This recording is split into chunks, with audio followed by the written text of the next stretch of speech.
ఏం కావేరి, మీ ఆయనకి బెయిల్ రాదన్నారా? అవునమ్మా, అదే జరుగుంటుంది పాపం. అప్పుడే అంత ఆవేశపడిపో కావేరి. నేను చేసేది ఇంకా చాలా ఉంది. ఎస్ఐకి ₹1,00,000 స్టేషన్లో పనవలేదు. రేపు కోర్టులో కూడా 10 లక్షలు కడతాను. అక్కడ కూడా బెయిల్ రాకుండా చేస్తాను. ఎప్పటికీ నీ మొగుడు జైల్లో ఉండేలా చేస్తాను. నిన్ను అమ్మా, వాళ్ళేం మాట్లాడతారో మాట్లాడని. ఇలాంటి వాళ్ళకి చివరికి మిగిలేది మాటలే. ఓహో, అలా సరిపెట్టుకుంటున్నావన్నమాట. కథ ఇక్కడితో అయిపోలేదు కావేరి. నన్ను గుళ్ళో కాకితో కొట్టించావు, ఇంట్లో మీ అమ్మతో కొట్టించావు. నిన్ను దెబ్బకి దెబ్బ తీస్తాను. అర్జున్ని స్టేషన్లో ఎన్ని తిప్పలు పెడతానో చూడు. నరకం అంటే ఏంటో చూపిస్తాను.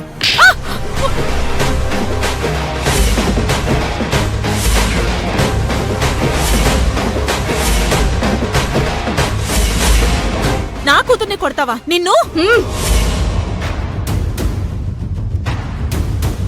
ఆ మాట నువ్వనుంటే నిన్ను కొట్టేదాన్ని.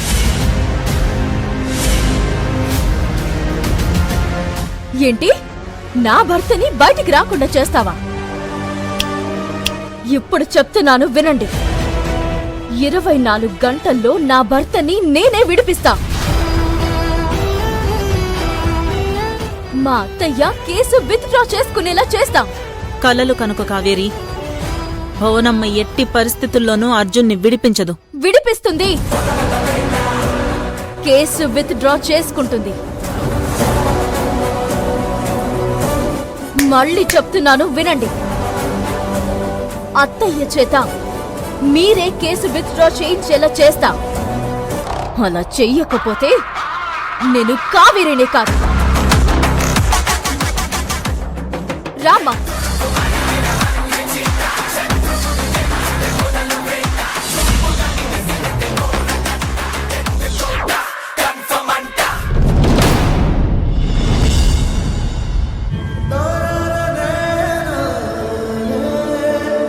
నువ్వు కానాదువి.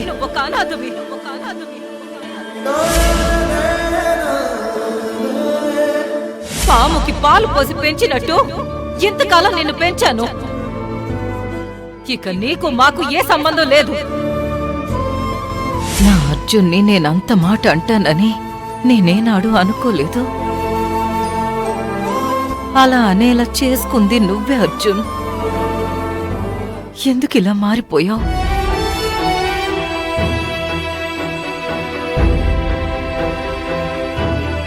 అని కాకి, కావేరి అర్జున్ల గురించే నువ్వు మాట్లాడే పనైతే నాతో మాట్లాడుకో.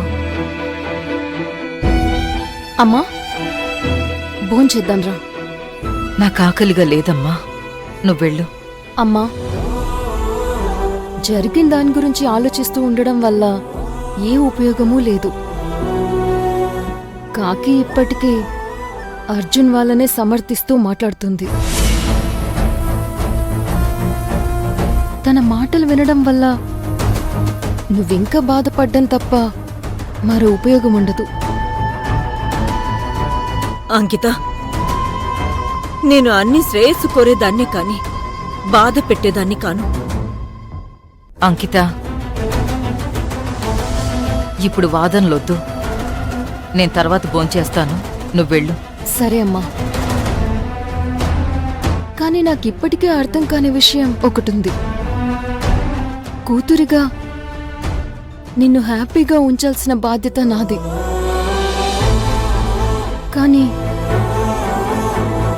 నేను ఆ పని చేద్దామనుకున్న ప్రతిసారి మన ఇద్దరి మధ్య ఏదో అగాధం ఏర్పడుతుంది. దాన్ని పూడ్చకపోతే కన్న కూతురు తిరిగొచ్చిందన్న సంతోషం నీకు ఉండదు, తల్లి దగ్గరికి చేరానన్న ఆనందం నాకు ఉండదు. ఆలోచించు.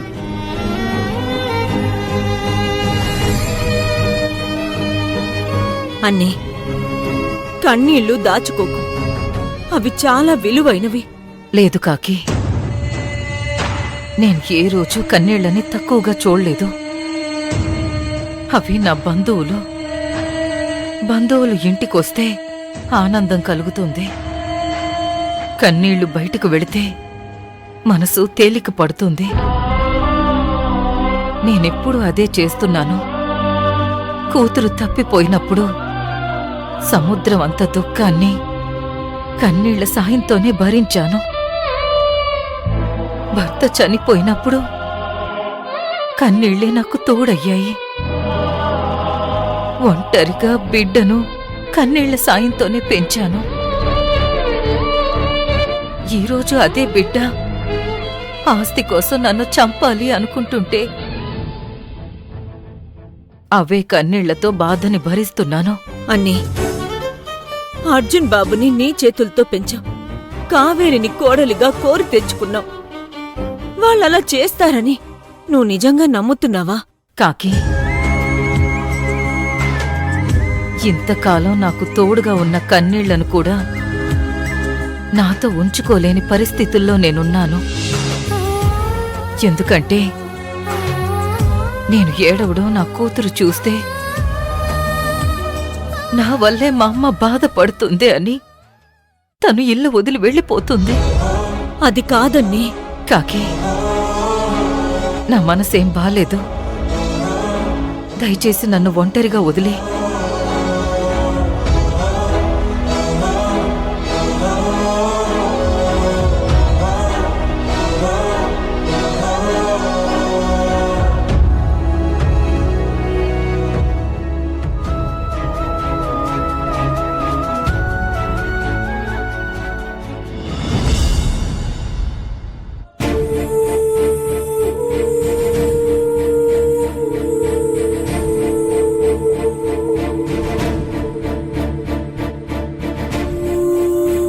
ఈ రోజుతో వాళ్ళకి మనకి ఏ సంబంధం లేదు.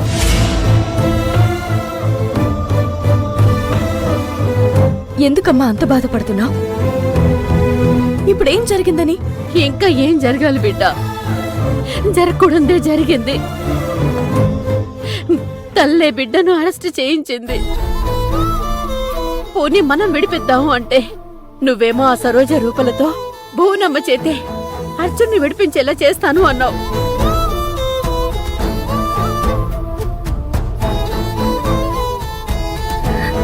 కంగారు పడకమ్మా, ఖచ్చితంగా అత్తయ్య అర్జున్ బాబుని విడిపిస్తుంది. ఎలా? మనం ఇంటికి వెళ్లి బతిమాలినా ఒప్పుకోని భువనమ్మ